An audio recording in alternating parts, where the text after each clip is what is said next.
Okay, so the question is, can you be competitive in amateur strongman that I compete in?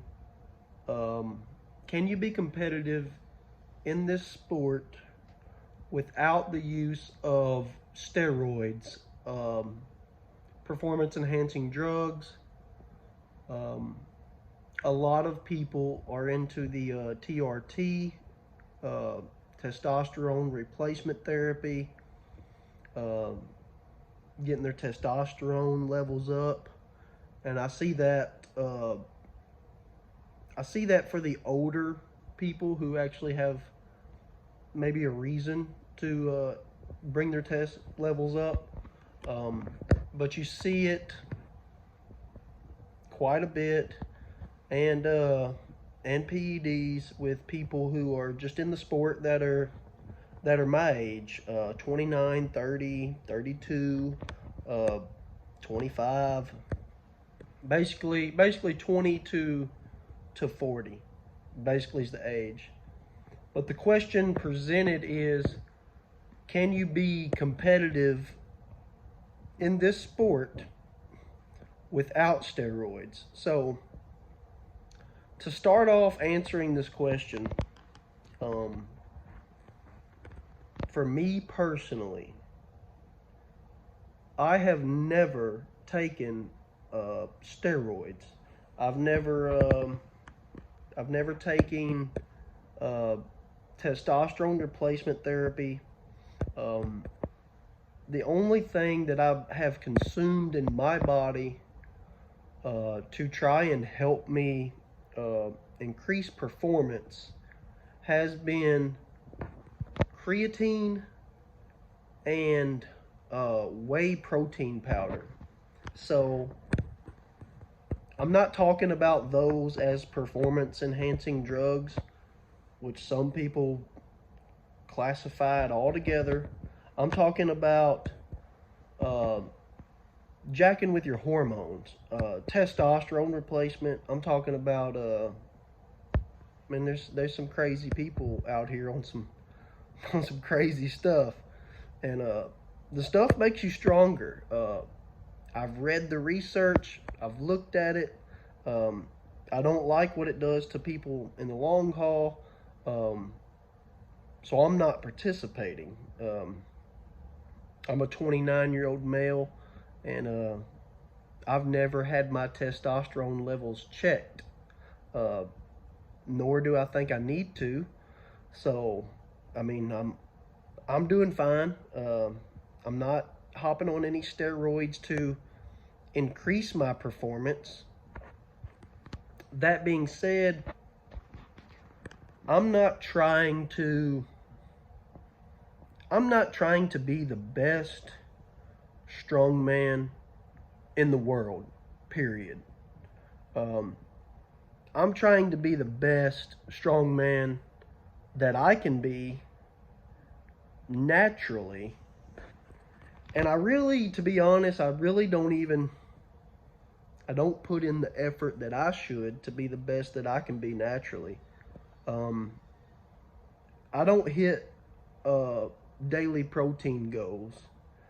I don't track macros. The best thing I could probably do and tell you to do if you're going to be natural like me is at least get in um, a gram of protein, a gram and a half of protein for your body weight. And I don't even do that, especially not consistent. When I have a contest that's 12 weeks out, I'll gather me up some protein powder. I'll maybe start taking creatine, and that's not consistent, so it's neither here nor there. But I'll try to up my protein. And for my first contest, I hit protein every day for 4 months because I didn't know what to expect going in. I was trying to go in as strong as possible, but after I got my feet wet, got in the sport, seen how it was, I mean, I pretty much just eat how I want. I don't count my protein, and that's to my detriment. If you will count, track your protein, hit your, like me, 235 pound guy. If I'll get in 300 grams of protein every single day for a 16-week, 3, 4, 5 month period, I will see strength gains, and I will see them faster than I'm seeing them now because of that. But to get back to the question, do you need to be on steroids to be competitive in amateur strongman? So I did my first show March 2021. It's currently about to be September 2023. So 2 years? 2 years in the sport? Just a hair over. I have competed in, I think, 10 contests, and seven of those have been middleweight, and I've either gotten first or second in every one of those. I've done 2 heavyweight shows, won, and got fourth in another one in a very competitive class of heavyweights. Fourth, I mean, that was a good showing for me in that heavyweight show. And I did nationals in 2022, my first year into the sport, and I had like 4 contests under my belt, and like I said, I was getting first or second in every single show that I had done.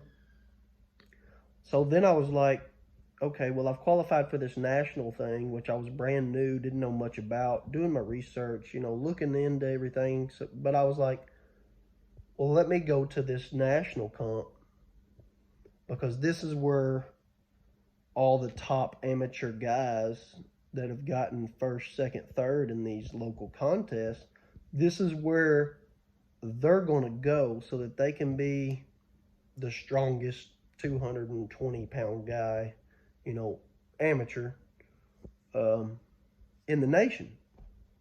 So I was like, let me go see where I stack up in the nation of 220-pound guys. So I go, 69 guys, 9th place. Good result in my book, especially seeing what I saw there,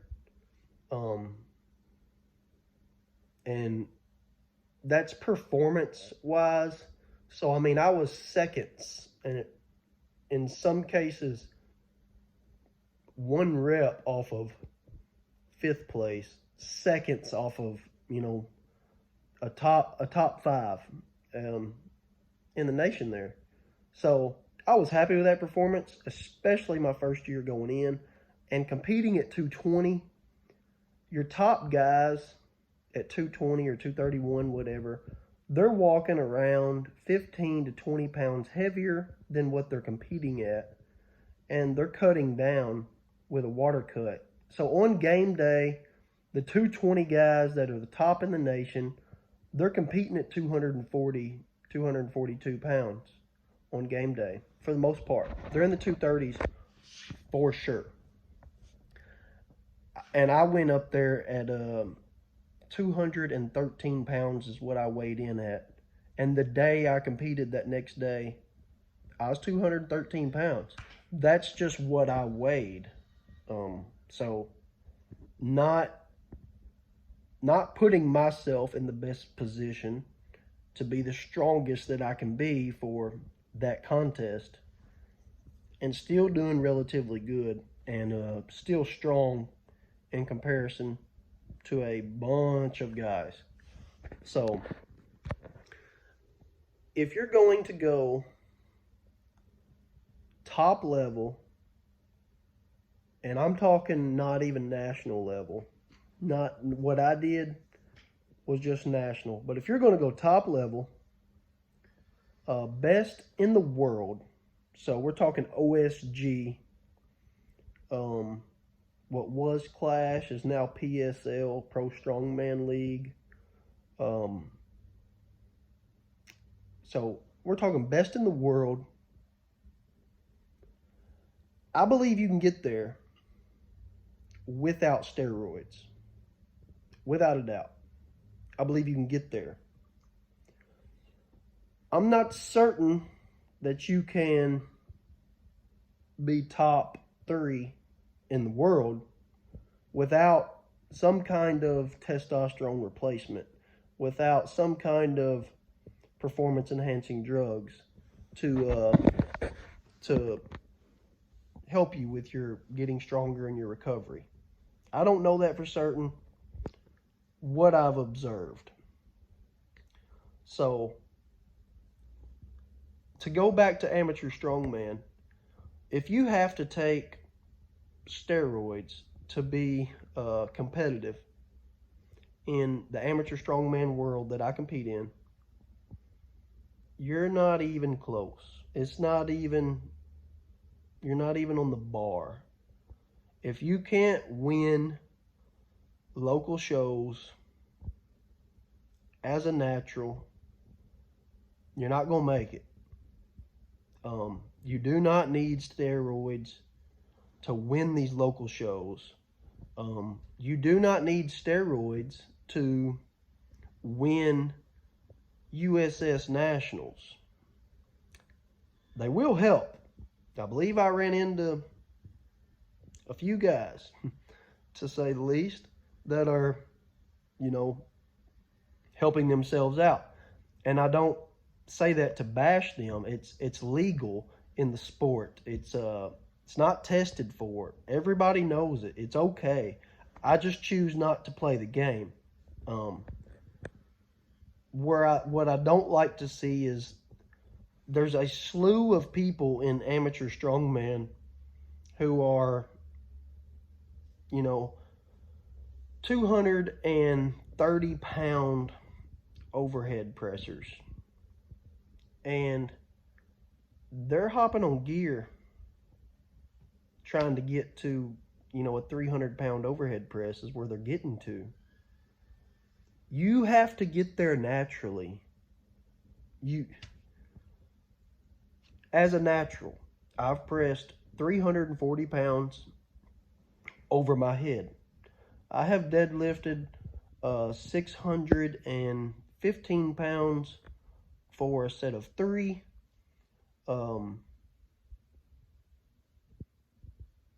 This is as a natural. And there's a lot of people that are on gear and just getting to like where I'm at by being on gear. I don't understand what their payoff is, other than them feeling good about getting stronger. For one, there's not much money in the sport, period. You're going to have to be a top, and I mean top, not top 10, top 2 guys in the world competing for the PSL shows, the America's Strongest Man shows that actually pay. And if you win all 3 of them, you're still only looking at 30, 35 grand if you win all 3. So you take everything that you got put into the sport, you might be coming out with half of that, 15 grand a year. It's not a payoff. The sport's a hobby. The sport's for fun, and it is fun.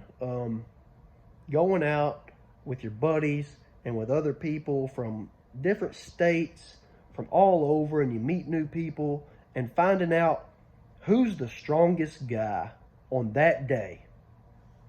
And that changes from contest to contest. I've got buddies that I've competed with, months ago, and they beat me. And then a few months later, we meet up at the next contest, and I beat them. And then we compete a little bit further down the line, and it's like a back and forth. It's a battle. Then sometimes you're going to have people that you're going to beat them. Unless you just have a horrible day, you're going to dominate these certain people. But then there's that other certain amount of people that you know, okay, to beat these people at this contest, I've got to be on my game. Even if they're a little bit stronger than you, don't always matter at the contest. There's so many little factors that go into things. I have won several contests where the guys in my field are stronger than me. I just execute on the events. They may be able to press more than me, they may be able to deadlift more than me, but I execute to my best ability. I execute my best performance on the events. And their gym numbers don't show up on comp day. Gym numbers, they don't matter if you can't execute it. They'll post their best ever lift, on Instagram, like they're going to hit it in the comp. When I'm posting something on Instagram, like a sandbag to shoulder, like a whatever, overhead press, it's pretty much a weight that I can hit any day of the week. Unless you're talking a max deadlift when you need to be really peaked for it or something like that. You're talking about a rep event, overhead rep event, and you're pressing 255 pounds overhead for 10, 12 reps. But then you got the guy who posted, he did 11 reps. Now he's been doing 7 or 8, but he hit 11. So he's coming to the contest thinking I'm going to beat 11. Well, you've been a 7 to 8 guy all this time. Something was a little tweaky in your programming, and you probably peaked a little early and you hit 11. He's probably a 7 to 8 guy. But me going into a contest, I already know what I can do. It's kind of like if you keep up with strongman and you watch, like Mitch Hooper, who always says, I know my abilities going into the contest. My nerves on an event, they're not extravagant. I'm going out for a max deadlift. I already know the number that I want to hit. I know the number that I'm most likely going to hit. And I know the number that I could possibly hit. It's not like I'm going to be surprised unless something really, really bad goes. You're going into a max rep event on an overhead, log press. I know within 2 reps how many I'm going to get. And if I have a good day, I can beat that. And if I have a bad day, maybe it'll be one off. But I'm not going to be surprised on game day. I know from my training what I'm going to get. So now that we've went off on this crazy tangent, the bottom line is, if you got to take steroids to be competitive in amateur strongman, you're not there, because the top level guys can achieve that strength without the steroids. You know what I'm saying? The top middleweight guy in the world, say like Canby when he was middleweight. I don't know if he's on steroids. My guess is he's doing some kind of testosterone. Don't have a clue. I can read between the lines, and I got my opinions. But my guess is, and it ain't a guess, but this guy could overhead press 370, 380 pounds natural. And with a little help, he can do 410, 420. So if you're having to take steroids to get up to a 300-pound press or a 320-pound press, you're missing the bar. Really put in the work. You really got to put in the work to keep chipping away. And when you think you've hit your peak and you think you've hit your max, you put in some more work. You hire you a coach who will get you stronger naturally, because they will. And you can achieve a ton naturally. Like I said, all these shows that I've done top 2, I think, in every local show except that one heavyweight show. And then I got top 10 in that national show. But all these local shows, you should be winning or right there at winning naturally. And if you're not, and you have to take gear to do that, what for? So that's my answer to the question. Do you have to take gear to be competitive in amateur strongman?